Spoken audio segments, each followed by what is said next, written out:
Waalaikumsalam warahmatullahi wabarakatuh. Bagaimana kabarnya semua? Sehat, Bu. Masuk semua nggak?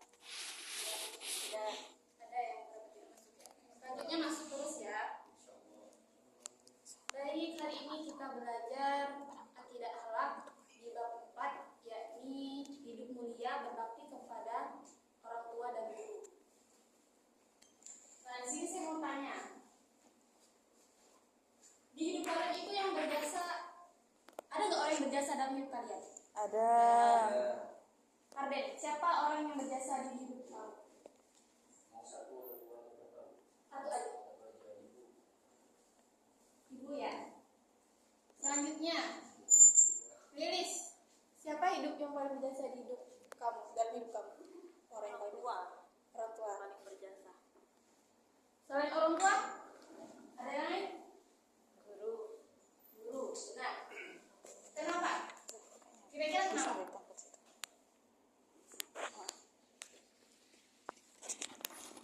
Ada yang tahu alasannya kenapa? Mengajari. Siapa yang mengajari? Guru. Benar. Kemudian, menurut kalian, kalau berbakti kepada orang tua itu wajib atau tidak? Wajib. Alasannya kenapa? Ada dalilnya? Ada. Boleh saya dengar? Siapa yang berani? Dapat A ini. Hah? Iya beneran nih. Kalian boleh?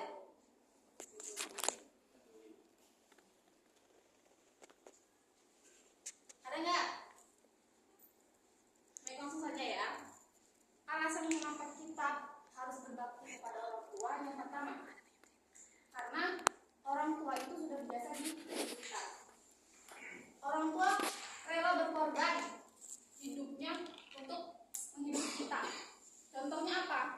Bekerja keras untuk mematangkan kita agar kita tetap bersekolah, agar kita mendapatkan kebutuhan yang layak dalam hidup kita. Benar tidak? Benar. Selanjutnya yang kedua, ada yang tahu alasannya?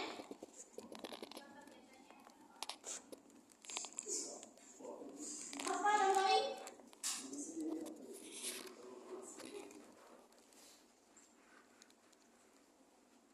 Ada yang bisa? Alasan kenapa kita harus berbakti pada orang tua? Ngerasa nggak kalau orang tua itu memberikan kasih sayang yang tiada batasnya untuk kita? Apapun pasti diberikan untuk kita. Ya walaupun ada yang belum tercukupi, tapi pasti orang tua itu memberikan yang baik dalam kapasitasnya. Benar nggak? Benar. Jadi kita harus bersyukur walaupun kita belum menerima yang baik seperti orang-orang yang kita lihat. Jadi kita tuh tidak boleh melihat di atas kita, kita juga melihat yang di bawah kita seperti apa. Jadi harus bersyukur ya. Selanjutnya, yang ketiga apa? Alasannya? Karena kita ini adalah belahan jiwa orang tua kita. Seperti itu. Selanjutnya, berbakti kepada orang tua.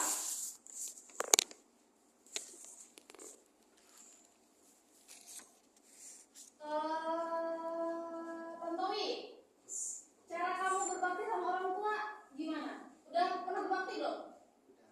Alhamdulillah. Bagaimana caranya? Nurut. Lagi? Ayo, harus aktif. Lagi? Selain nurut, Mendoakan orang tua. mendoakan orang tua. Lagi? Lilis? Cara berbakti kepada orang tua bagaimana? Orang tua lebih ke membantu. Membantu. Nia? Ibu tanya semua karena nggak ada yang nggak jawab. Nia? Patuh. Tidak membentak. Membahagiakan. Terus? Menghormati. Terus? Berbakti. Berbaktinya gimana caranya?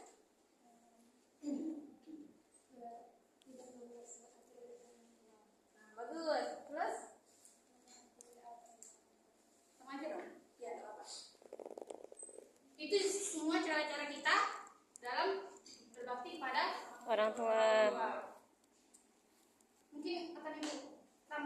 ya. Tadi ada yang menjawab dilarang membantah. Itu contohnya dilarang seperti dilarang kita untuk berkata kasar. Seperti apa? Ibu nih, itu termasuk sudah membantah dan berkata kasar. Menyebutkan kata kesal dengan perasaan kesal, itu sudah termasuk membantah. Itu tidak baik. Itu bukan salah satu cara berbakti kepada orang tua. Selanjutnya berbuat baik. Berbuat baik itu seperti apa? Ada yang bisa kasih contoh? Satu aja.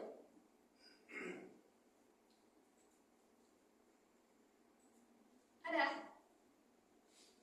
Berbuat baik kepada orang tua. Banyak loh. Ya Bu, Iya, apa deh kalau banyak? kalau saya biasa mencium pipi orang tua. Kalau Tantri? Berbuat baiknya bagaimana?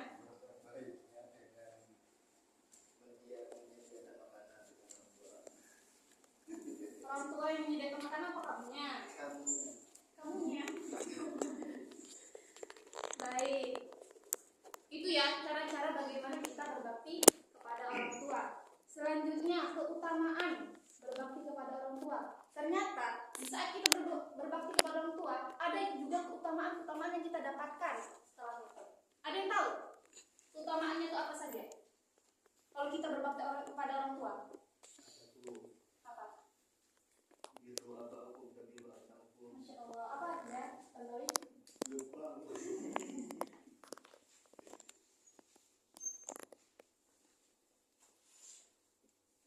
Ada lagi yang di kalangan perempuan keutamaan berbakti kepada orang tua yang kita dapatkan.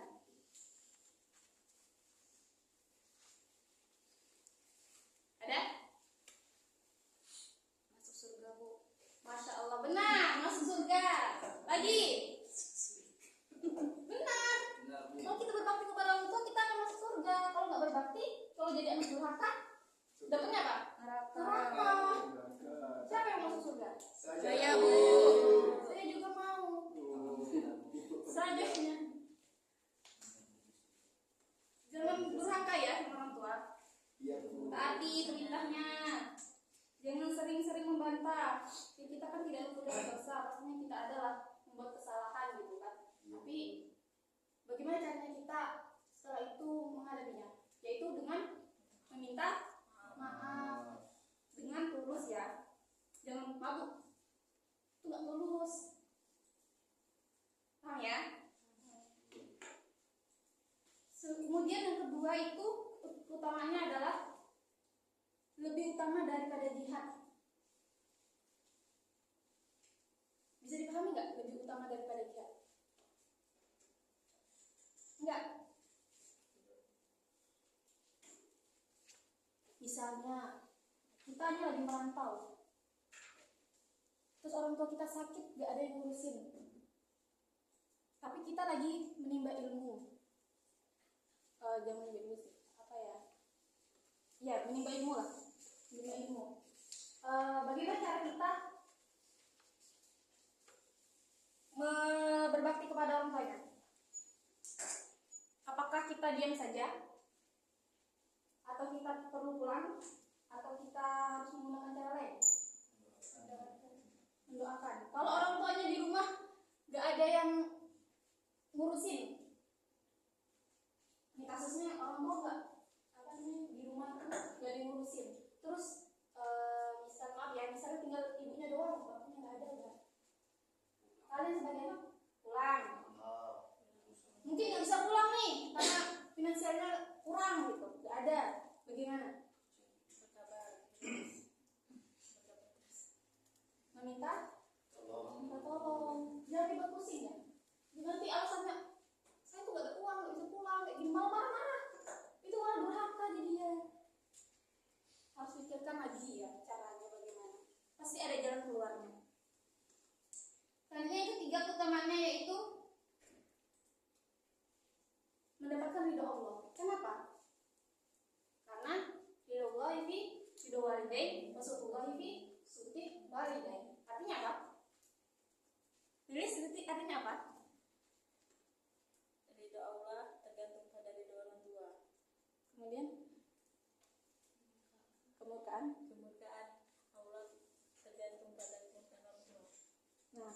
Bisa dipahami ya? Jadi kita harus berbuat baik kepada orang tua biar mendapat ridho dari Allah. Terus jangan buat murka orang tua. Kalau orang tua murka berarti Allah juga murka. Kemudian yang keempat, dimudahkan rezekinya.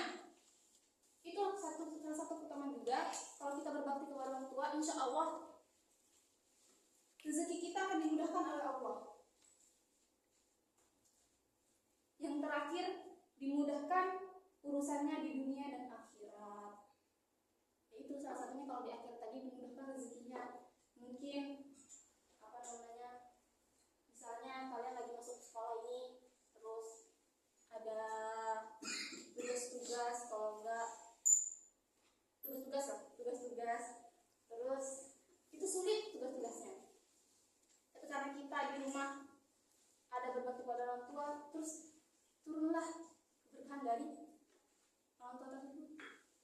Dimudahkan kita saat mengisi soal, mengerjakan tugas, itu salah satu dimudahkan rezeki dan dimudahkan urusan maupun di akhirat. Kalau di akhirat udah pasti ya, kalau kita berbuat baik pasti di akhirat itu kita mendapat balasan juga yang setimpal.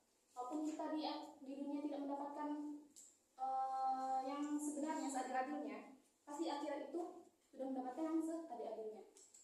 Karena yang menghakimi itu langsung dari Allah Subhanahu wa Ta'ala. Baik, mungkin kedepannya Ibu akan menjelaskan lagi, meneruskan kembali materi bagaimana berbakti kepada guru.